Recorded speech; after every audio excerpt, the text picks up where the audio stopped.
తెలుసా? డిసెంబర్ 1 ప్రపంచ ఎయిడ్స్ రోగుల దినోత్సవం. వినండి, ప్రపంచ ఎయిడ్స్ రోగుల దినోత్సవం రోజు ఒక ఎయిడ్స్ రోగికి నార్మల్ సర్టిఫికెట్ ఇచ్చి దేవుడు సొంత పెళ్లి చేసి పంపించాడు. దేవుని కార్యాలు అంత అద్భుతంగా ఉంటాయి ప్రియమైన. నా దగ్గర అటువంటి సాక్ష్యాలు ఉన్నాయి. నమ్మండి, దేవునికి అసాధ్యమైంది లేదు.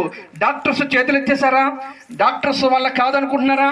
యేసే దగ్గరికి రండి. ఆయన డాక్టర్స్కి జ్ఞానం ఇచ్చిన దేవుడు, ఆయన సర్వశక్తి గల దేవుడు. కనుక ఆయనకు అసాధ్యమైంది లేదు. సంతానం ఒకటే కాదు, మనల్ని భయంకరమైన నరకం నుంచి తప్పించాడు ఆయన. దాన్ని ఒప్పుకోవాలి మనం. నరకం నుంచి తప్పించి నిత్యముండే పరలోకానికి చేర్చాడు ఆయన. దాన్ని మనం నమ్ముకోవడమే ప్రియమైన. ఈ లోకంలో ఎంతకాలం ఉంటాం? ఇప్పుడు చూస్తున్నాం, ప్రతి రోజు ఎక్కడో చోట యవ్వనస్తులే అలా కుప్పకూలు చనిపోతున్నారు. ఎంతో ఒకప్పుడు వృద్ధాప్యంలో బాగా తలపండి ముసలోళ్ళు చనిపోయేవారు కదా. ఇప్పుడు మరణం ఎవరికి వస్తుందో తెలియట్లే. కారణం అనేక వింత వింత రోగాలు, తెగుళ్ళు క్షణంలో కుప్ప కూలిపోయి చనిపోతా ఉన్నారు. అయితే దేవుని వాక్యం చెప్తుంది, నీ పాపం క్షమించబడకుండా చనిపోతే ఆరిన అగ్నిగుండం నీ కొరకు కాస్తుంది. గనక ఎప్పుడు పోతావు నీకు తెలుసు. గనక నువ్వు పాపమునని యేసు వద్ద ఒప్పుకుంటే, నన్ను క్షమించయ్యా నీ రక్తంతో నన్ను కడిగంటే ఆయన కడిగి మనల్ని పవిత్రపరుస్తాడు. ఆ తర్వాత మనకి ప్రాణం అంటే భయం లేదు. ఇది కూడా